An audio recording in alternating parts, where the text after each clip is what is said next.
Howdy, hi. Okay, I'm going to attempt a reading here, like this. Using these cards, I hope that you're well. I hope that this year is moving in a direction for once that seems manageable, even if it seems intimidating. Focusing on the little things that we can be thankful for, focusing on ways to make things, ways to appreciate things, focusing on appreciation, focusing on following through.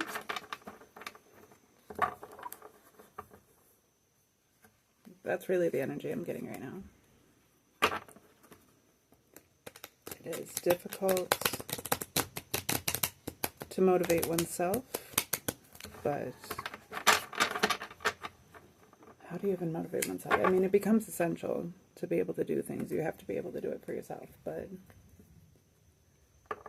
that kind of, I think, differs for each person. I know for myself, most of what drives me ultimately tends to be some sort of ego. And, you know, that isn't something I'm particularly proud of. It's something that I would love to be able to just excuse as everybody does it. But I think that even if it were common, that would not be a valid excuse. So, you know, trying to be consistent. I have found that, you know, okay, so my personal opinion would be that sustainability is everything. I have found that consistency obviously leads to sustainability, and the consistency requires balance. The balance requires discipline. And, you know, there's this whole, the more comfort and convenience you have, the more you tend to lack discipline, truly. Even if you have discipline within your structured environment or within your just day-to-day, you know, life. But if it's external, you know, it's actually becomes a privilege. You miss out on learning how to cultivate that within yourself. And I think that most people these days are probably, you know, it seems to that people are you know, like they struggle to have that. They can be consistent when it comes to certain things, but they struggle when it comes to like truly caring for themselves. And that's something I definitely, you know, experience myself. So maybe that's just a perception myself, but to those that can relate to that, you know, to this idea that like I, you know, recognize the value and importance of consistency, yet still struggle, and I'll find any number, millions of excuses, right? And it doesn't matter who validates it. It doesn't matter. Ultimately, like, that's still on me to build that sense of, you know, discipline within myself, that sense of integrity truly within myself. But that's everybody, you know, we're all in that place. We all look to others, I think, to, not just to others, but to external resources to kind of hold on when we feel unsteady. And I think that, you know, this holiday season seemed to, and especially coming into this year and this month in specific, has already seemed like it's really gotten people shooken up in a lot of different ways, but also to the point where like, it's just, I think people were already kind of teetering on apathy, and this has kind of started to shake people over the edge. And, you know, that's an easy thing to fall into and an extremely hard thing to climb out of. You know, to be able to pull one, I saw it even just like the other day on a meme, was like, to be able to pull oneself up by their bootstraps, one must first have boots. And like, you know, you put yourself into a position of not really even knowing what resources you have at hand. You could figure out how to use them if you had them, but yeah, okay, hold on. I know this seems roundabout, but like, you know, we focus on like those things when really if we would just shift our focus on like the opportunity at hand, we would probably find that like the things that we've been asking for are actually like right before us, but it's like what we make of those things. We have to be willing to, you know, recognize what it is that we've truly been asking for, to really go deep with it. It's easy to tell ourselves, you know, when we're asking for a raise, that what we're really asking for is the ability to be able to provide for ourselves a better life or experience. You know, but that takes steps to get to. First, it's like, well, I just need to pay off certain more bills, and it'd be easier if I had a raise. And then, you know, well, it'd make me feel like I've reached another level of status because I've worked so hard, and it would be nice to feel like appreciated that way for it. And then there's like, you know, well, there's these standards that, you know, I would like to actually have my life, you know, reflect. But I haven't been able to afford to get there because I'm always stuck trying to pay all these bills. So now that these bills are paid off, I can start working on this status. And, you know, that so easily goes into, well, I have to maintain, you know, these things that I've been able to afford for myself. And, you know, that's where all of my focus goes. And it's so easy to lose yourself in those things. And I think that we do it in so many ways that don't just have to do with money. But ultimately, like, that's the mindset that is so truly unsustainable. It may not look like what the general concept of sustainability is. It may not look unsustainable according to that, for the fact that the general consensus is that, you know, money can buy you happiness, because we have such a money-based society at this point that, you know, in order to afford the things that make you comfortable, you have to have money. And, you know, you're not going to be happy if you're not comfortable.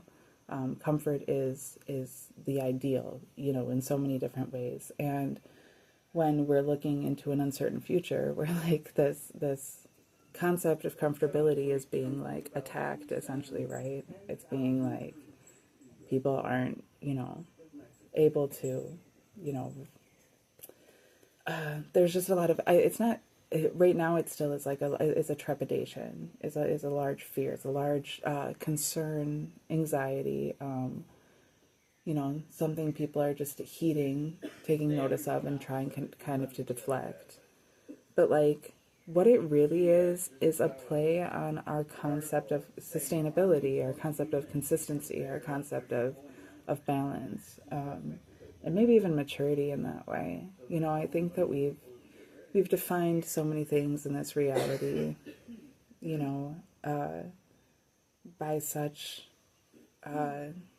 momentary standard, not even momentary, by such like, what's the right word?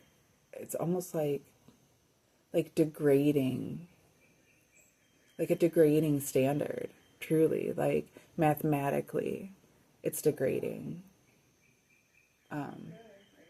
You know, when we have it's because it's unsustainable.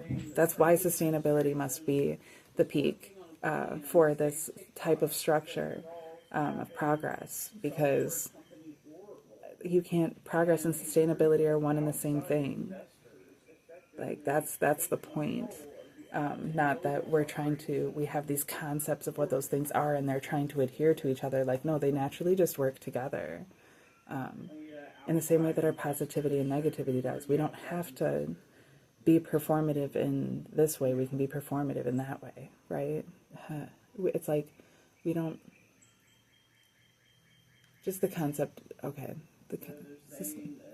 I'm getting off track. We're talking about consistency. That was the energy that I got, consistency. And then as I'm saying that, I'm hearing like concision, right? Like to be concise. The correlation between the two, consistency and being concise. My boss I had to ask my boss to cut up some bamboo for a shower an outdoor shower that we're making. And the way that I explained it was ridiculous. I was like explaining from my head like exactly what I realized by his response to what I was saying, that I was explaining myself from like the inside out.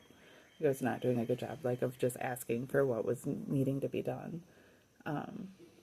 And that, like, you know, his whole point was like, here's how you can be concise. Like, I don't actually need to know any of the other stuff you just told me. All I need to know is this exact thing. And the way that he said it was like, just tell me, like, 2 inches off first cut, first hole. Like,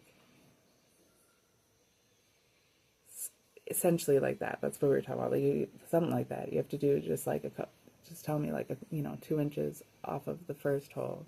The first cut is 2 inches off the first hole. However you say it. I still haven't figured out even how to say it. There's a concise way to say the 5-minute explanation I had. And there generally is. And that is obviously something that I struggle with yet. Well, consistency is also something I struggle with. Okay. Hold on.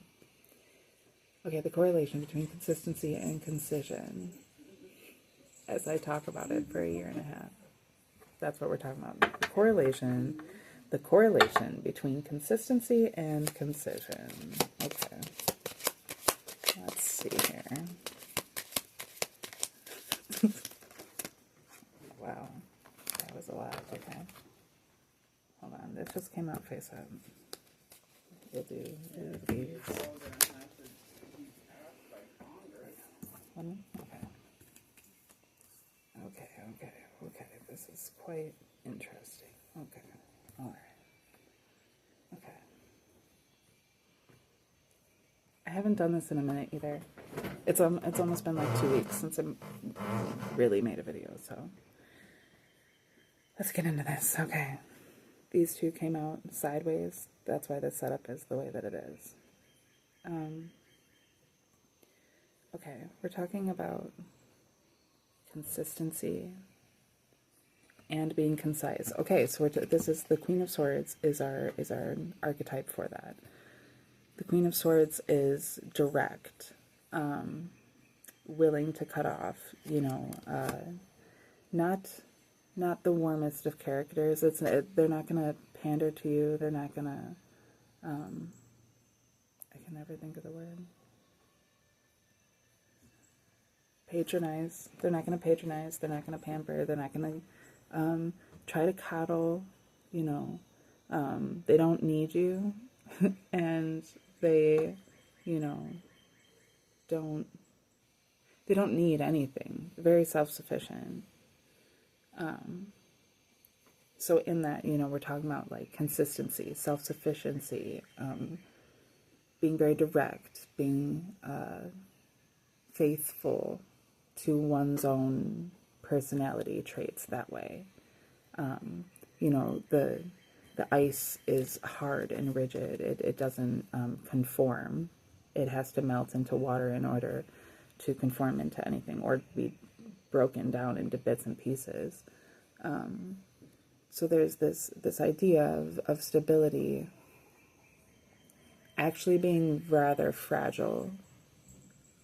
It has the inherent aspects of being strong in the way that ice is a solid, but ice is like a fairly unstable solid when truly it actually is still just water. It's just water that's frozen, and water is emotion.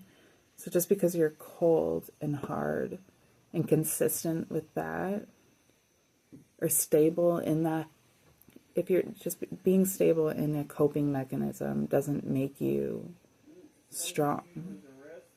And we often, that's the issue with the Queen of Swords, is that there's this idea that,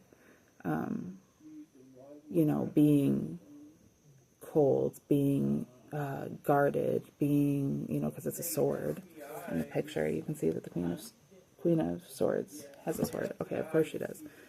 The Queen of Swords, but in this she's the Ice Queen, and it's this depiction of consistency kind of coming from like a sacrifice of a certain level of empathy for others in trade for empathy with oneself, which is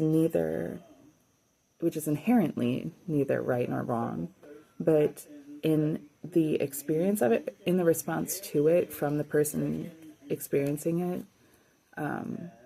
it can take on positive or negative qualities to those receiving it.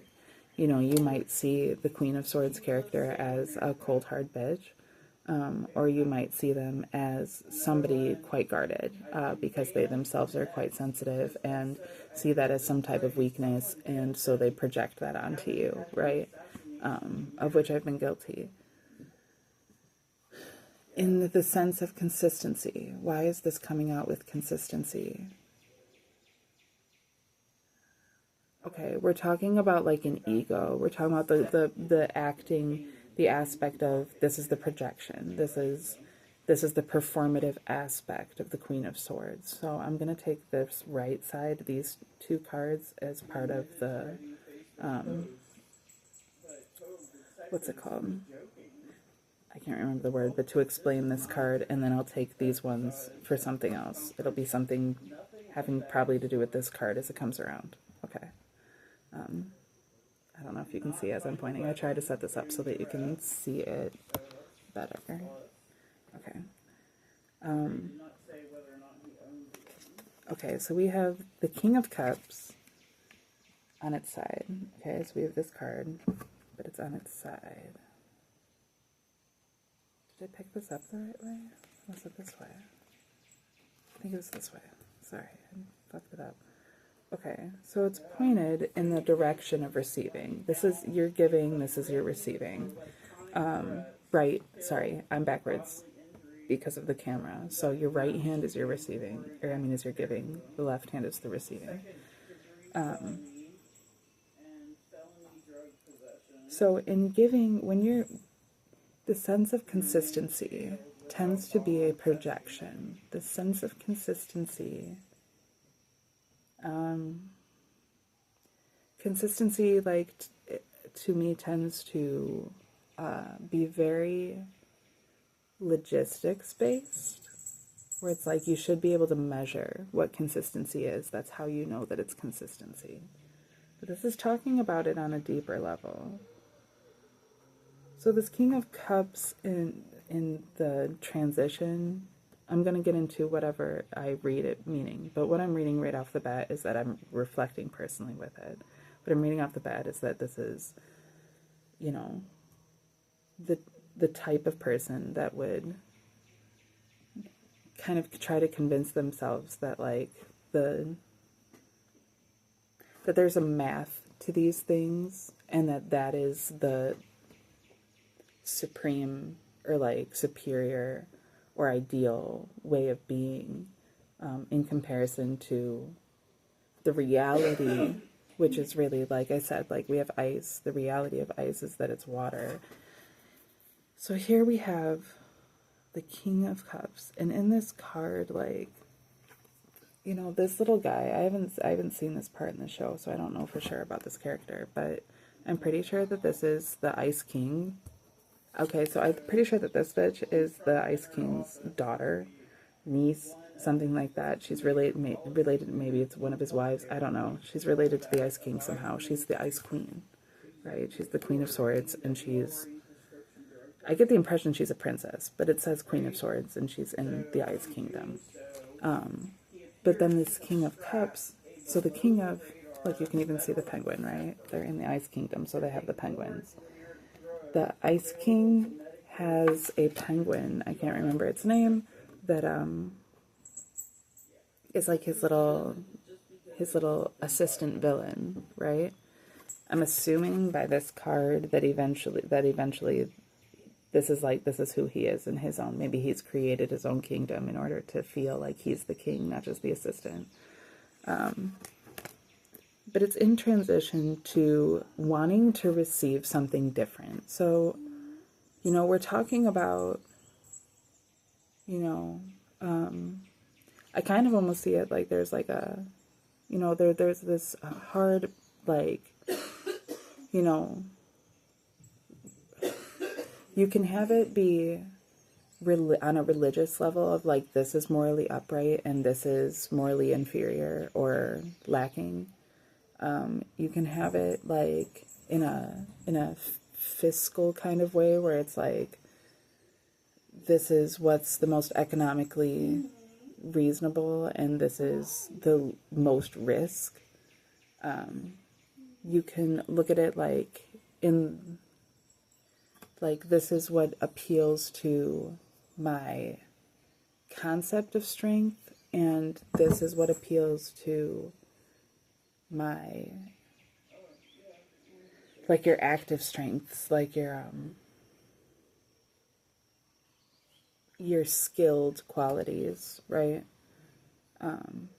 That aspect of us that loves to be able to have something so definitive and measurable in order to compare ourselves with, in order to say that that is valid.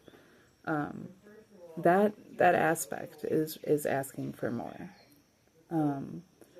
So in this concept of consistency, it's interesting because, like, I could show you, but I'm not going to take... you already know the picture. There's a banner right here that is that... this isn't my house, so these aren't my decorations. But they're awesome. And this banner is that wave that was drawn by that Japanese artist. I believe he's Japanese.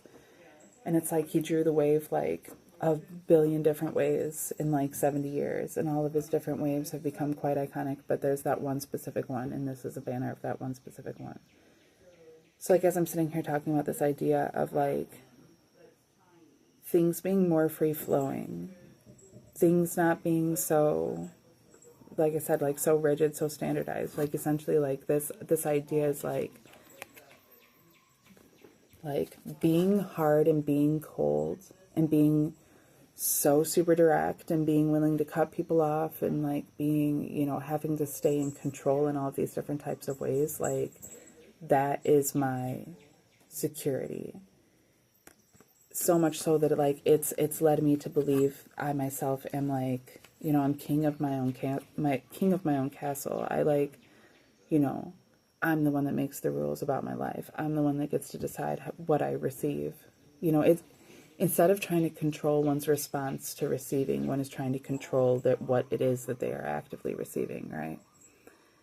And that's reasonable, but not always the best option. Like, it's understandable, but that doesn't make it right or ideal. And in this recognition, like that's why this king is in transition, because they're trying to recognize, you know, this, what is this watery aspect to this ice? What is this, you know, emotionality truly in comparison to, you know, what it is I've known? Maybe it goes into kind of reflecting in oneself, one's own like old past definitions of certain things, and then as you've like gone through certain experiences and matured through certain things, you've learned to redefine certain things, and now it's kind of like reflecting on that and kind of considering like, oh, maybe I need to, you know, redefine these things again. Maybe these things are kind of always changing. Maybe they're not quite there yet. Maybe this is just a step to get, you know, to a right place where we can, you know, I like to think about like etymologies of words, or I think that's the right word. But like you go through the history of words and where they came from and like all of the different phrases that have been popularly used, that they were used with, and, you know, how they came to being and all these different things. I find that so fascinating because like it just starts one day and then it becomes something over time, and everything is kind of always changing like that, and you can see it over time. You know, and so like even in that, I think that this idea of consistency being something so truly definitive ends up being ultimately limiting, because it's not allowing this natural evolution that's happening. Sustainability. The difference between sustainability and consistency is that sustainability is based on consistency. Like they're not even in the same category. But sustainability is like the foundation. You know, it's got to be some. It doesn't ultimately, like, it doesn't matter if it's positive or negative. If it's more sustainable than whatever the system in control at any current time has, if it's more sustainable than that, it will end up taking that over. And that's the power dynamics of things. You know, it isn't if it's right or if it's wrong. It's if it's more sustainable or not. And there is like a sort of luck that, you know, equates into things for the fact that time and space are being actively experienced. So they're kind of being splayed out over a linear timeline. And that's allowing for these different experiences with all of these different perspectives and possibilities even to cultivate and spread out, which, you know, means that all of us have all of these different opportunities to be able to make something great. But the standards still remain. Like, there's so much that's just been done away with, like, and has become essentially illusionary because, like, it doesn't actually mean anything. And it's been revealed that, like, what really truly means something is who you are deep inside, like, and like the ways that you connect to the reality in which you exist, in the way that, you know, whatever's most sustainable isn't what's right. And we're trying to create a society that is right, that is sustainable, but trying to find a balance between those things, because ultimately we don't, you know, if you get too far into the rabbit hole, you would start thinking that sustainability equates to efficiency in the way that transhumanists do, believing that, you know, well, then ultimately being able to create perfecting our concept of robots and then letting them just kind of take over for us would be the most sustainable option. We're like, that's off track from the true concept of sustainability would be within our, like, what, like, we would have to see ourselves from the third perspective to say, where is it that we as human beings fit in this larger picture, and what does that look like? What does our actual role look like that way? We'd really have to put ourselves in perspective. And I think that, you know, regardless, like, that's kind of what we're supposed to be doing with ourselves. And that consistency, being able, you can form a bad habit and it can be sustainable, and, like, you can just be fucked. But, like, being able to be consistent, like I said, comes with a discipline.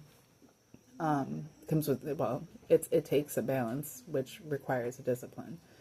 And, you know, that requires, all of that ultimately requires a knowledge of self.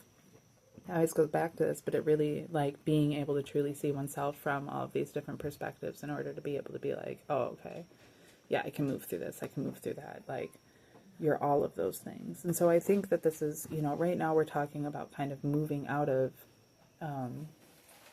limiting concepts, you know, limiting definitions of things.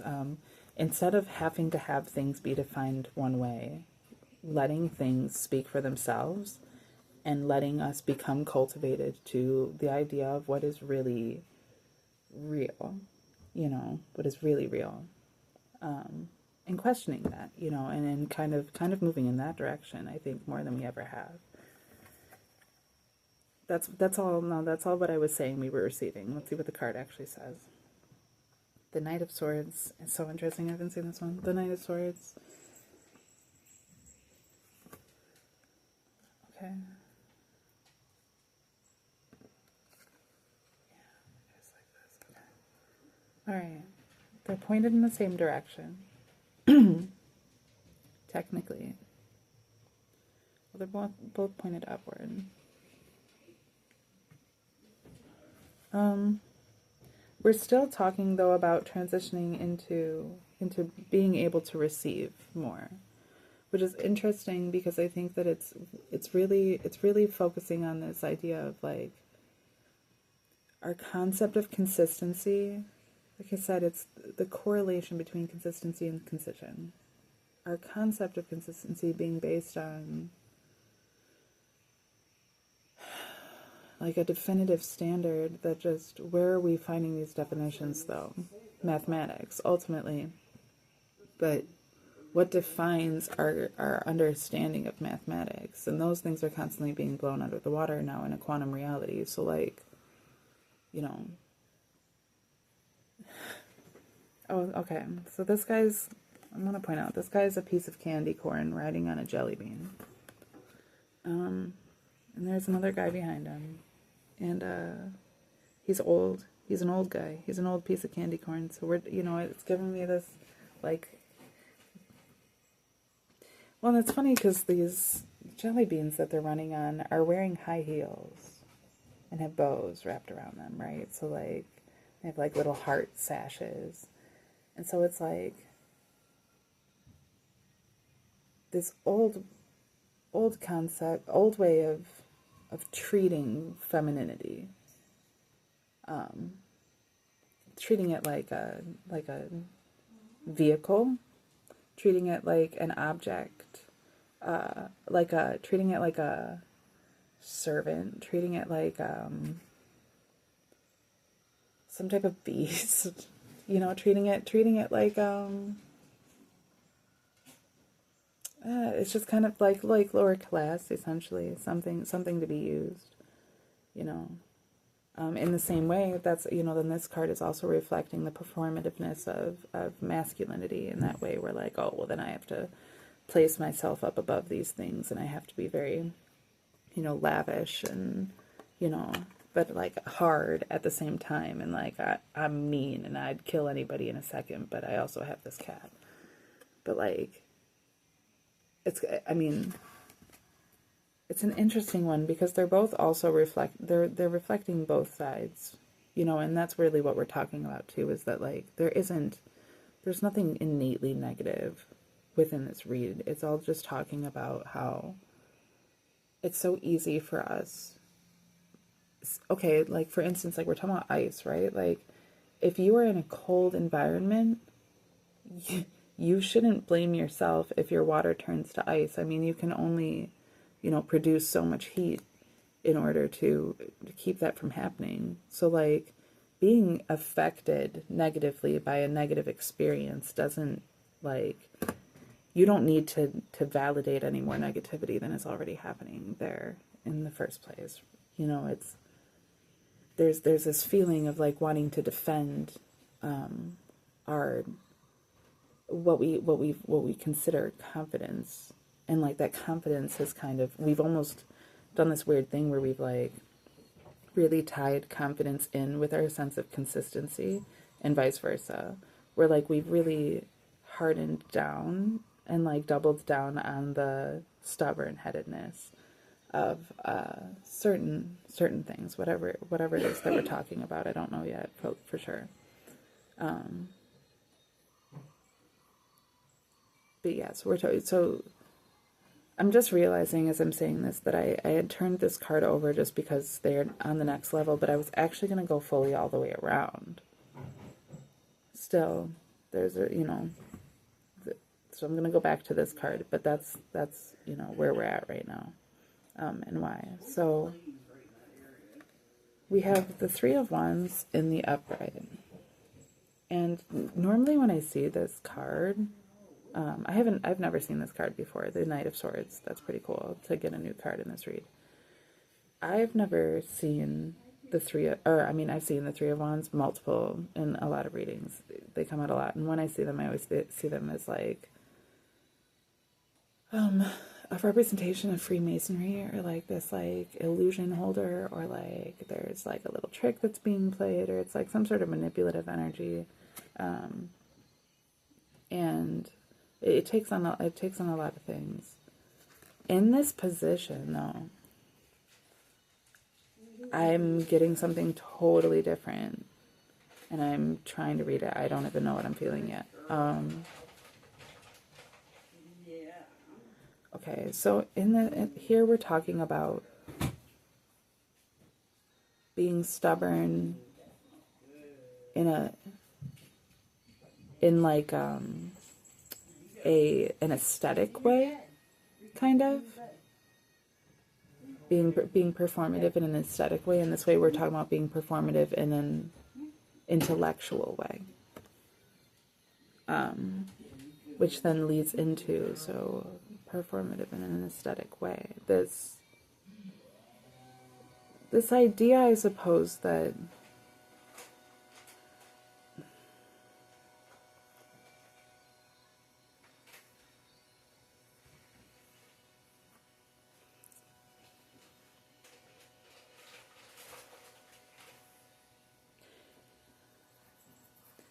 okay, so right now what I'm getting is this like it's toxic positivity. When you have to be so positive, so nice, everything has to be so love and light that you can't be realistic, that's no longer sustainable. Ultimately, that becomes delusional. And even if it's understandable, it's still not sustainable. So it's still not best practice. There's, it's like this idea of like, what was I thinking? The toxic positivity. So I've struggled with that. I've struggled with being toxically positive. I still struggle with it, to be honest. And it can be quite detrimental. Really, really detrimental. But like,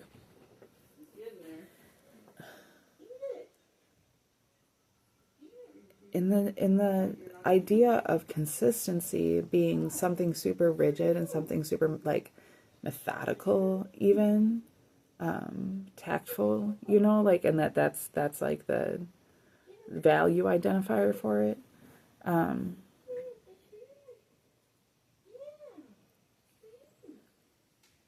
That's where, okay, so really what I'm like, the energy that I'm talking about right now is like a Christ complex, right? It's the Christ complex is like, I'm here to save the world. Like, something's wrong and I'm here to fix it.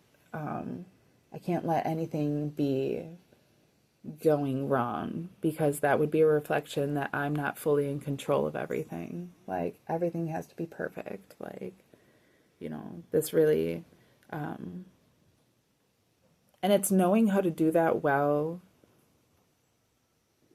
being aware that like it's technically a facade, but like still pushing in that direction. Like I think that's why the stubbornness came up here, because it's like, but still pushing in that direction, even though it doesn't seem to be going anywhere.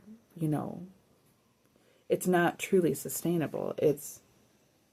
You can be consistent, but if you're not consistent about the right things, it's not ultimately going to be sustainable. So yes, consistency is a tool of ultimate sustainability, but it isn't a defining quality of it. It is, but it's not it's not the only defining quality. I mean, it's like, if we're talking about an equation, you can have 3 plus 5 equal 8, or you can have 3 plus 6 equal 9. But the 3 is still the same thing, right? But it's in a different equation, so it's actually adding up to something different. So it's like there's this aspect of ourselves that's like that we don't usually recognize as being affiliated with this stubbornness, with this, or it's a sort of stubbornness that we normally don't recognize as being part of this arrogance, part of this. It's like it's a self-preservation method. It's a coping method. It's generally a way that people try to cover for insecurity. They project a sense of empowerment that isn't legitimate. And that's how they try to prove themselves. And there's this idea that they have to prove themselves, that they haven't fully assessed, and where's that coming from, and what does that really look like, and what's really going on there. And so, we're talking about this card, like that this is actually now the one that's out of place. This is the one that really is not been, we've moved in this direction, not realizing that this sort of stubbornness, this sense of having to prove oneself, what that's been making allowances for in ultimately what we're seeing too is that we're uncovering the blockages that have been placed in ourselves against being consistent, right? Like I said, I struggle with consistency. So like I struggle with being concise. But that was my whole issue at the beginning of the read, right? We're talking about the correlation between the two. And so we're uncovering, that there's aspects of, and it just, if you resonate with this, I'm talking about myself personally though, like if there's aspects of yourself that you're having, it's not even that there's, okay, this is what we're talking about. We're talking about the Knight of Cups in the upright. Okay. This is the clarifier for the Knight of Swords. Interestingly, these cards kind of mirror each other. You got this one riding on a pink jelly bean with a sword, and then you've got this guy riding on a motorbike with a goblet of beer or whatever. I'm assuming some type of ale, because this guy looks like a badass, right?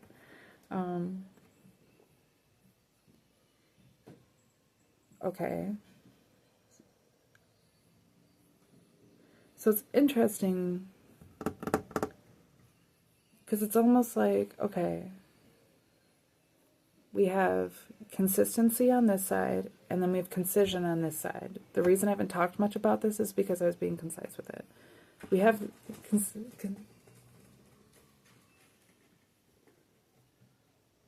I think that was a chicken on the roof.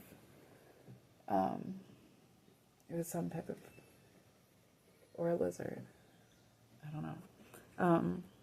Okay. So,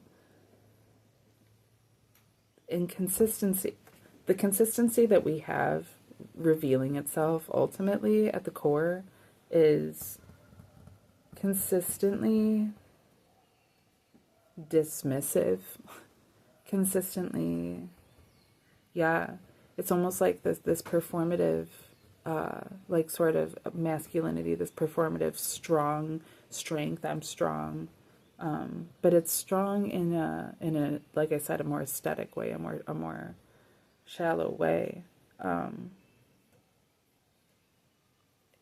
It's been used to make one appear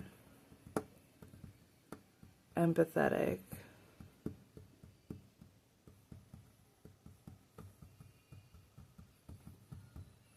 But it's not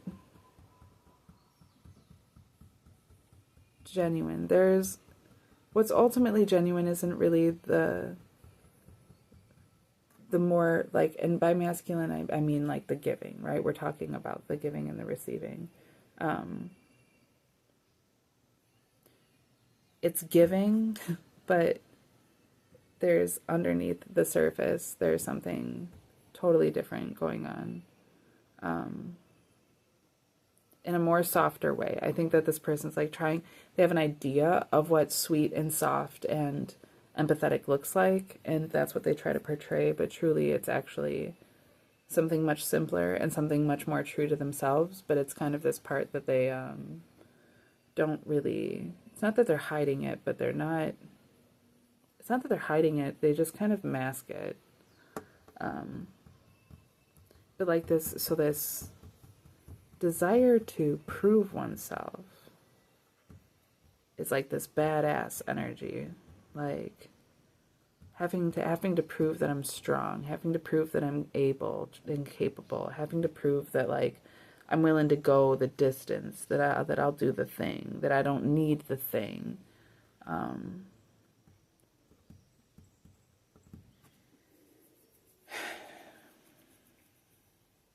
It's interesting because, yeah, I mean, it's the perfect depiction is their helmet with the wings on it.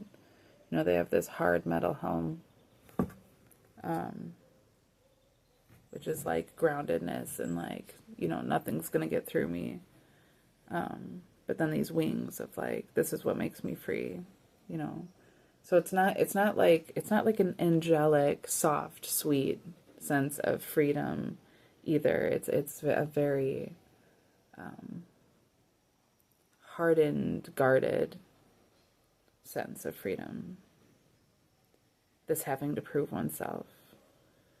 You know, and like we seek a certain validation, and that's what we're really talking about ultimately, is like a shallow validation. And that's the struggle with consistency. It's because we seek a shallow, at least personally, I seek a shallow validation, even from myself, for what that consistency is. I can break it down and change it any sort of ways. We're so capable of making excuses. And ultimately, this is coming like all from like a desire to protect oneself, a desire to be received a certain way. It's to provide for oneself, to protect oneself, to survive. You know, and so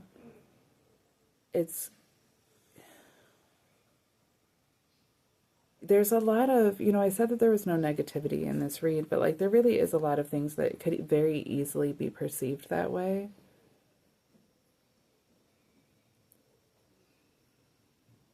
And it's not even, but I don't see any of it being fully intentional that way, as much as it's kind of almost like a consequence thereof. It doesn't mean that it's all good and dandy, but like there is a way to look at these things deeper. And so I think like there's this idea with being concise where I get caught up, right? Because I like have this standard that I'm holding myself where I'm like, I got to say this in as few of words as possible. It's got to have some cute little ring to it. Like everybody should be able to understand it, you know, but I'm trying to talk about like 7 different deep concepts that I'm trying to pull together, you know, into something relatable and reasonable. And, you know, there's that, I have that tendency. And so then I also have that tendency when it comes to like my sense of consistency, where it's like, it should just be like this. Well, yeah, ultimately, but what did, I was just talking to a friend and they kept repeating, slow is smooth and smooth is fast.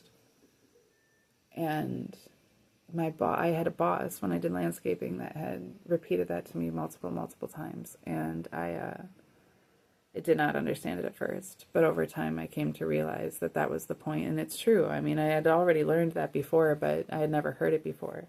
When I was a maid, that became quite evident, that like, just take your time. Just take your time. If it takes an extra hour to clean the place, like, so be it. But the more that you do this, then the faster you'll get. But that way, at least you're not sacrificing quality for consistency. Because that's not ultimately going to be the most sustainable, efficient practice, because most of then whatever the product is not going to be as highly effective as it would have been had it had been done right, you know. And if you do the right thing the right way, at first it may be very hard, but the more that you do it, the easier it gets, you know. So slow is smooth, smooth is fast. And so, okay, so that's what we're talking about. How is this all coming back to it?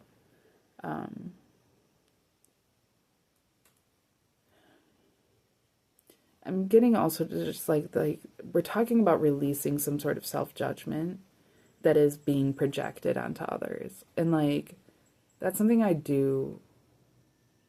struggle with in a weird way because I'm highly egotistical. So like, you know, I've learned how to already kind of remove my ego from, you know, being too hardened to be able to recognize somebody else's experience fully, or being willing to open up to that. But my ego likes to still like use the relationships that's formed through shared experience in some sort of way, and like to keep the focus on myself when like it's not even about me. And I do that in my insecurity, right? So that becomes this projection where like the more insecure I am, the more I'm like talking about myself and talking nonstop, and you know, being able to be consistent, like as a, you know, being the most sustainable thing is not always whatever is the best thing. Although I am trying to speak on it being the ultimate goal, but just because it's sustainable doesn't mean that it's the right thing. because there's different types of sustainability, and ultimately, like, you can have something that seems to sustain for a specific purpose, for a specific time, but unless you experience it over a large course of time, like, you wouldn't know that it's not truly the sustainable thing. And then how are we determining that? Because for some people, drinking alcohol seems to solve a lot of problems. Like, it literally does, and that's why they keep going to it, because it, like, makes it easier to talk to people out in public. It takes away a lot of the stress of the week. It helps them to be able to get through the week so that they have something to look forward to. Like, a little something that they can do every weekend to make themselves feel like all of the work that they do is worth it. And, they don't realize until they're, in their 60s or 70s and have all of these different issues from it, that it was even, that it was at all something negative, because they never got that bad on it. And, it's easy to define sustainability by what seems to be effective. Like, we have this sense of sufficiency where we're constantly settling, because reality is not tended to play in the favor of sensationalism, of idealism. So many of us truly are idealists and have just realized that reality doesn't always, support that. So we've come around to becoming a little bit cynical, feeling slightly betrayed, and that's something that I think a lot of people are consistently fighting with as well. And I think I think there's many things that are reasonable, but that still doesn't make them right. Just like there's many things that you can be consistent about, but that doesn't make them ultimately sustainable. And I mean, if we were to do whatever was the most sustainable and find that it's like something incredibly toxic for the rest of the environment, I think that would speak for itself. Like, if it's ultimately, if it's what's the most sustainable thing, it's going to be not just the best for you, it's going to be the best for everybody that you are involved with, and everybody that they're involved with, and everything that you touch, like, will have some sort of, balance to it. May not be the most favorable balance, may not be all of your dreams come true, may not be, that everybody's always happy, but that's not necessarily what sustainability looks like. That's within everybody's personal perspective, perception, and willingness to, accept and respond to their experience in certain ways, which you can't control. So I think that there's this idea. There's this idea of being concise that's important, because you have to get to the point. Otherwise, people don't know what the fuck you're talking about. They'll be like, listen, we're not spending the entire workday with you trying to explain this one thing that could have been explained in 2 seconds, right? Which is, like, absolutely reasonable. But there's also times where, like, concision doesn't look like being short and sweet. It looks like just being as accurate as possible, right? So it's like, you have to be able to, there's always a both thing that's happening. You have to be able to not only, break a certain thing down to a point of being accessible that way, but it also must be accurate. And consistency will be the reflection of that concision. Like, it really does start with that.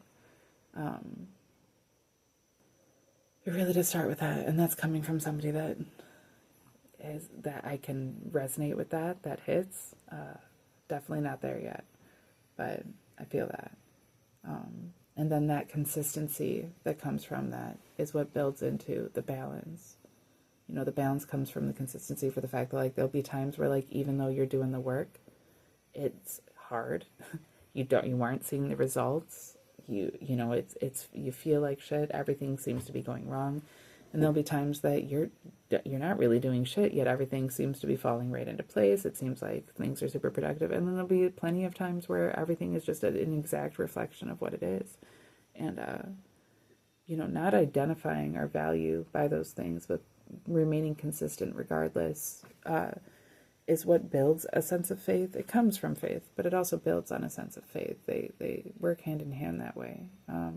it builds up a sense of self that can endure, and which, you know, is important for like ultimate sustainability, of course, but like consistency is so much, goes into so many different things that way too.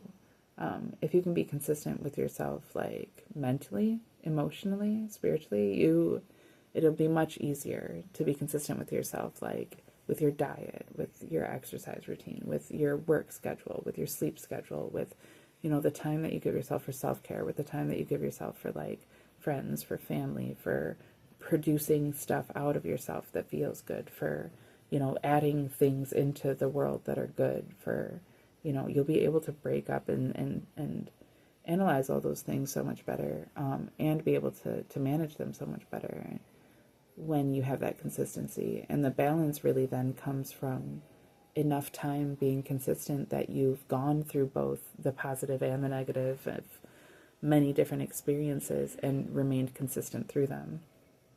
And it's that balance that ultimately leads to sustainability.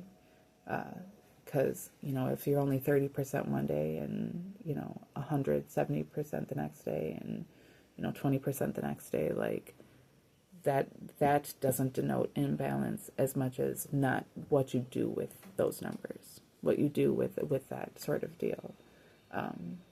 You know, your best doesn't always have to look like everybody else's, you know, 100%, but you should always do your best. And like, that will always speak for itself in those types of ways. Being consistent will come from you being consistent. I know that sounds so stupid, but like, I personally have this way of like looking at it, very goal oriented way, where it's like, okay, to be consistent, then I have to work out 4 times a week, and then do this on the other 2 days, and, you know, fast at least once every couple of weeks, and, you know, or for a few days every month, and like, that's what's going to get me into this thing, where like, that might even be the case. That might be exactly what my specific DNA requires. I might have gotten it down to a specific science and math. But ultimately, like, that's not a reflection of truly knowing myself. The reflection is the fact that I have the consistency of being able to have that information be accurate, is how well I'm actively knowing myself. You know, and even that is just to speak on consistency, not actually self-awareness. But yeah, okay, so it's actually starting with concision. That's the correlation, is that that's really the core itself, which I do struggle with, but at the same time, it's because I'm touching on many subjects. If I can just touch on all of these different subjects in a small way, then that should be sufficient. I know I tend to go all over the place. All right, now we have the 9 of Swords in the upright, and that being in the middle here is weird to me.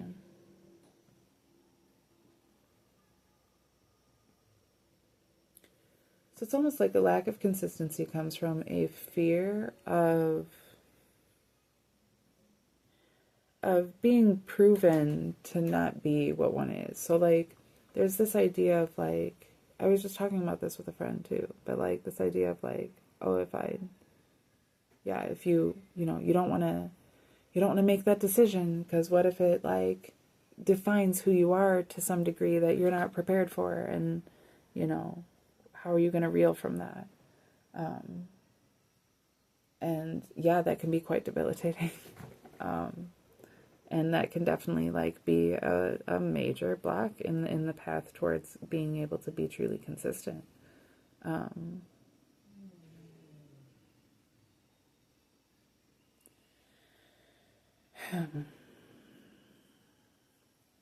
It's interesting because what I'm seeing in this card is the sword. Okay, so we have all of these swords, right, that are horizontal. And then we have this checkered board pattern with the white and the red, which is giving me all of these horizontal stripes behind here from the stairs, and then the red and white checkers here from the cane, right? So it's almost, in this card we were talking about, this illusion of being empathetic towards certain things, but it's a toxic positivity. It's an overcompensation. It's really a reflection of an insecurity and an anxiety about one's own sense of like personal stability, maybe some sort of family stability.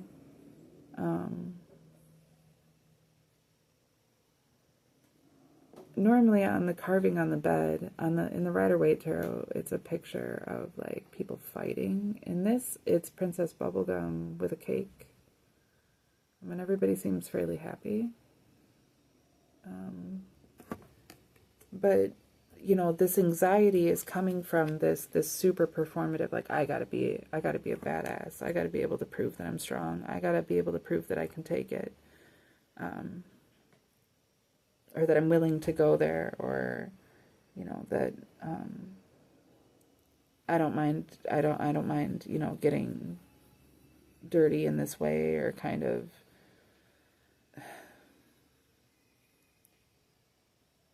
it's got this energy of like I'll take it's like, you know, it's, you find this dude covered in scars that, you know, speaks with a super gravelly voice, and, you know, always drinking scotch and riding on a bike, and he's out in the desert. They're like, we only got one man that we could possibly have do this job, and it's you. He's like, all right, I'll do it. Right? So it's like this attitude of like, somebody's got to do it. So I'm like this, like I said, it's like a Christ complex essentially, right?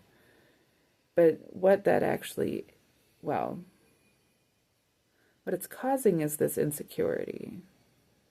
What it's causing actually is the thing to be insecure about. And this insecurity is coping with this sense of empathy, which would be like what I'm getting, the empathy I'm getting it is from the candy canes, because it's almost like this idea of like, oh, here's a sweet little treat to make you feel some type of way, when like he's winking in the card, like he looks very suspicious in the card, like you're not up to any good. But it's like, that's like just a coping mechanism for this anxiety that one isn't truly powerful enough, I suppose. And like that, like going into the idea of consistency and being concise, like there's the reason I struggle with being concise, you have to be able to be like, I'm very sure of oneself. Like, I know what I'm saying, and I say it just like this, and this is what I've said.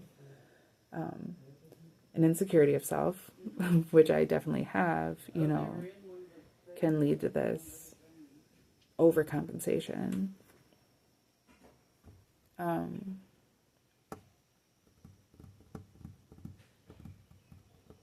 So how do we bring all of this back?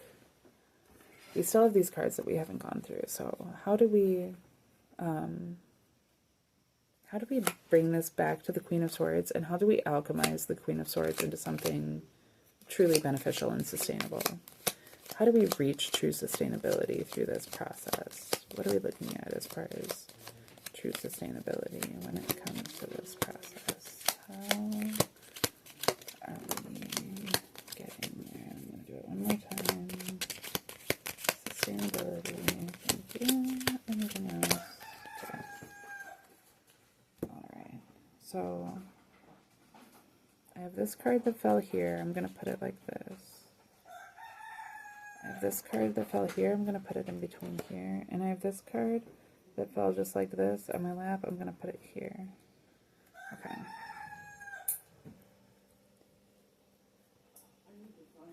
Okay.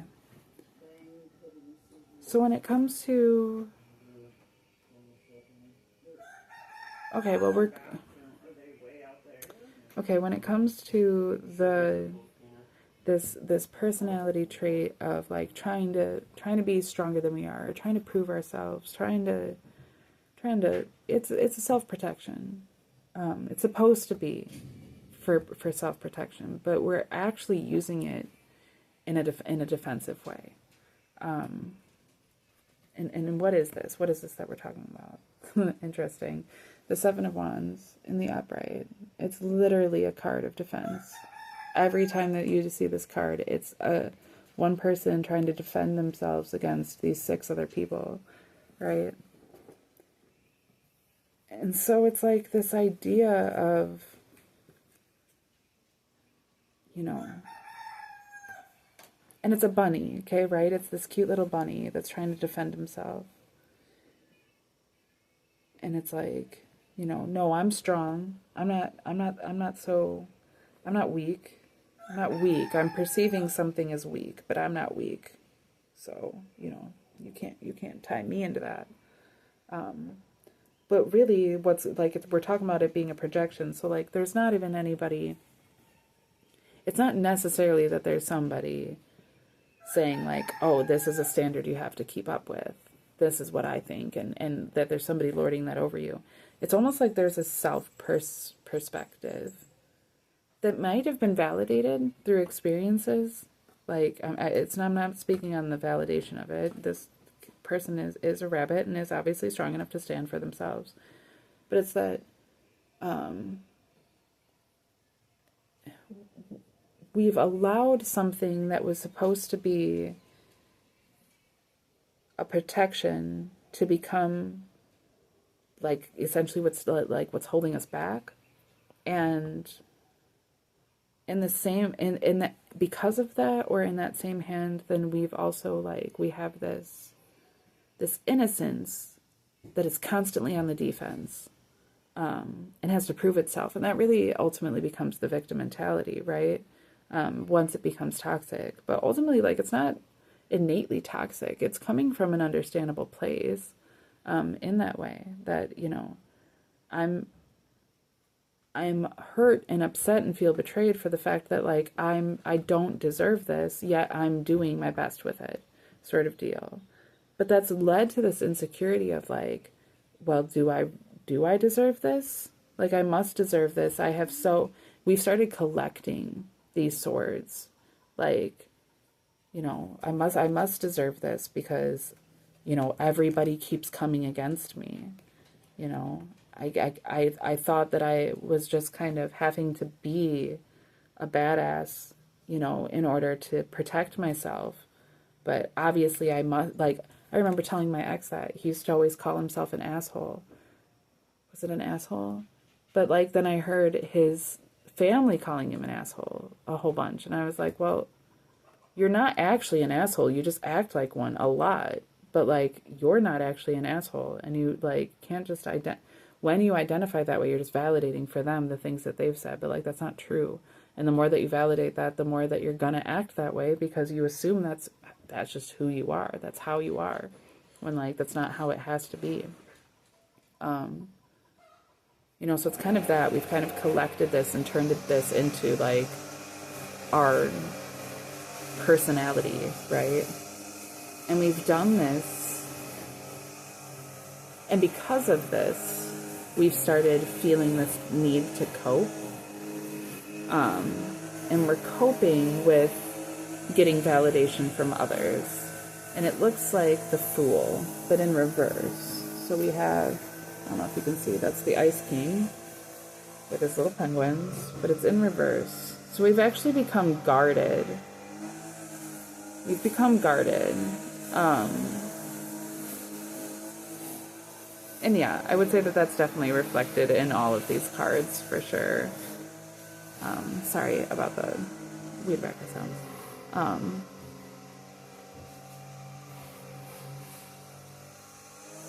The Fool, the Ice King.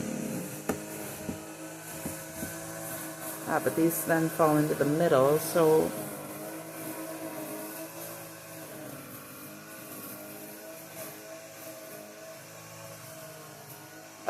this is deep. Okay, so it's almost like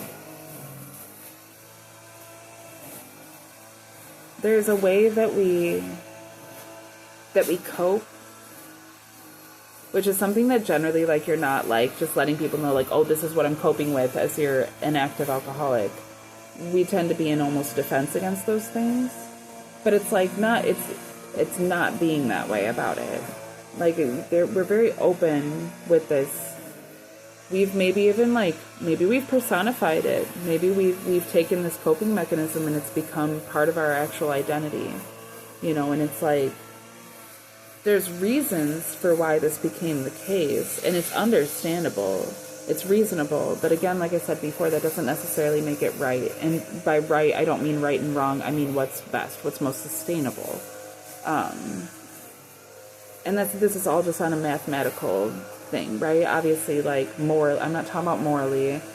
Morally is for each individual to determine for themselves and to let that cultivate into their lives. But this is talking about, you know, I'm getting a specific energy here in this whole reading of, like, there being somebody specific, a few different specific types of different people that, you know, can relate to this. So we have the Magician. We have the Magician in between these two.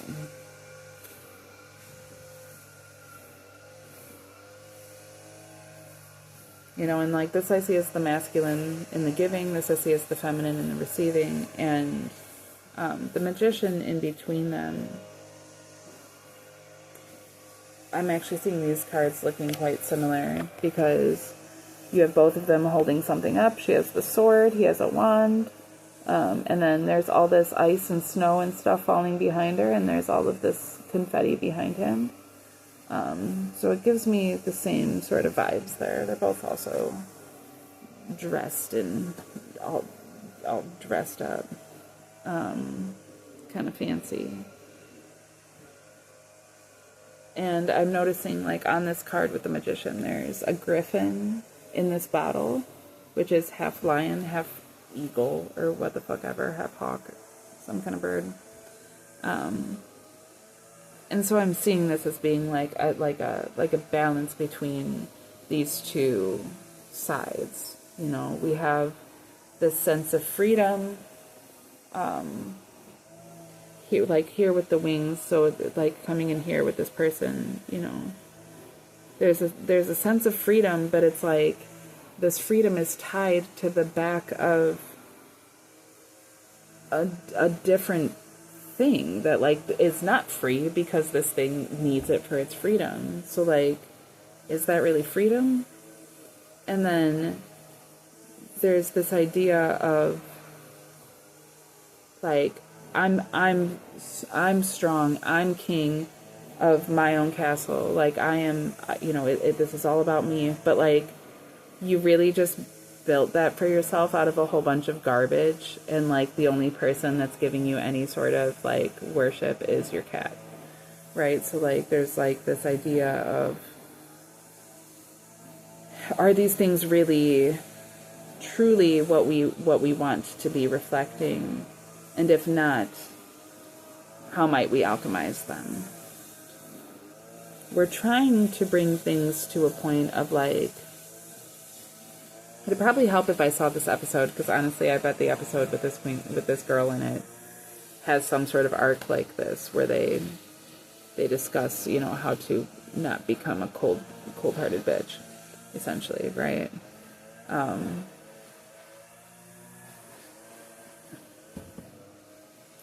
How are we alchemizing these things? Oh, okay, right. We're taking the wand and we're turning it to a sword. Okay, so it's kind of like finding the right things to put energy into that way and being concise with those things. That's what consistency is really going to look like. When you're working out, running around, grabbing up a water bottle and then putting it down somewhere and doing stuff like that's not really the best way to work out. Like those, like, I'm talking about just like randomly lifting random things, throwing random things, like jumping around in random spaces and doing it like at random times of the day isn't the most efficient and effective way to work out. Being consistent is. And consistency down to even like the way you're standing, the way you're holding your muscles, the way that you're moving, right? So that's kind of what we're talking about, is like, you know, there's this intimidation to alchemize. Somebody's already gone, like, we're talking about having already gone through a process of like a huge transition of like this is my perception of these things, this is how I am, this is what I do, and then completely coming to a different place. For me personally, that was being raised Christian and being extremely Christian growing up to moving away from that. I did that back when I was like in my early 20s, and progressively throughout my 20s, even into my 30s. That was like a huge process. But now we're looking at what's required in order to continue leveling up in these different types of ways is yet another transition of some sort, right? And it's like, well, geez, like that doesn't, it doesn't feel reasonable. It kind of goes back into my reading about like, in order to build a castle,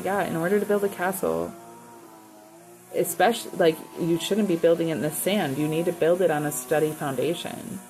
And often what that looks like, if not especially in sand, and generally always, is digging a hole and then filling it with concrete and then building a house, right? You have some sort of stability built into the ground, and then you build the house out of that. You build your castle out of that.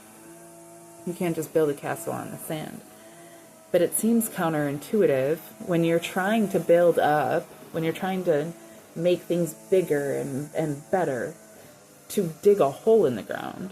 That seems counterintuitive, but often that's what it I mean, it's, you're trying to grow a tree. Well, you're going to have to dig a hole in the ground and plant a tiny, tiny little seed, and then wait and, give it water, give it nutrients and stuff like that, and then wait for it to develop into what it is that you want. Some things take time.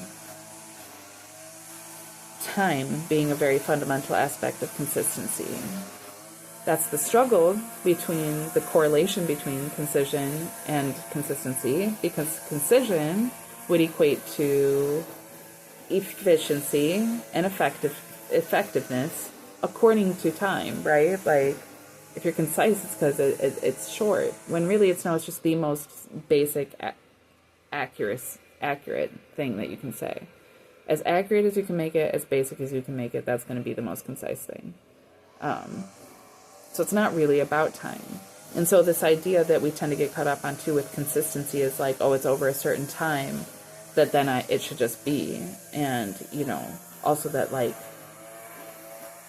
it is about doing the consistency would be doing the same thing the same way at the same time for the same amount of time every day or whatever, right? Whenever, but doing it all at the same. That would be true consistency. But it happens very easily just when, like, when we get home from work most days of the week, instead of doing something active or productive, we immediately do something non-productive and non-active. That drop can affect you in a lot of different ways you might not even consider. And if you're doing that over an extended period of time, you might find yourself losing motivation to do anything else. So it becomes, being able to look at oneself, being able to say, like, some of the qualities that I've been saying are bad about myself or perceiving as negative are actually beneficial. And some of the qualities that, like, I've been using to validate that, it's okay for me to feel insecure, it's okay for me to feel anxious, it's okay for me to feel out of control, it's okay for me to feel on the defense, it's okay for me to project these things, this is what I use to prove myself. Like, those things ultimately aren't necessarily as good as maybe we think that they are.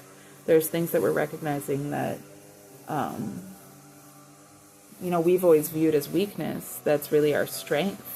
And then becoming creative about how to use these things in different ways, so that we're not limiting ourselves,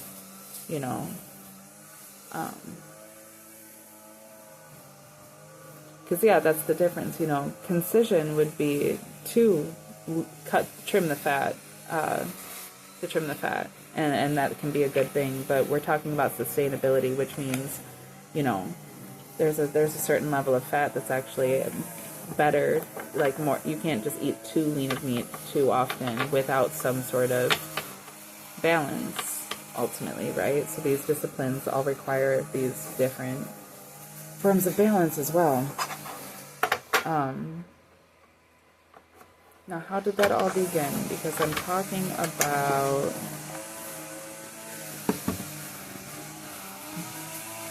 consistency. was talking about why was I talking about consistency specifically? Maybe because it's been 2 weeks since I did a reading.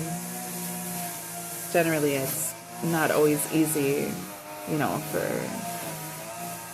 I just moved, so it hasn't been easy for me to be terribly consistent. Also because I don't want to disturb my roommates all the time. The doors are open or the walls are open, so, I don't want to sit and be blabbering all the time, bothering them with these things.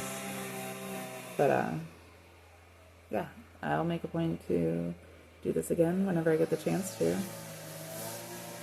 But in the meantime, hopefully this was beneficial to whoever needed it. Not sure exactly where it came from. Kind of a weird read.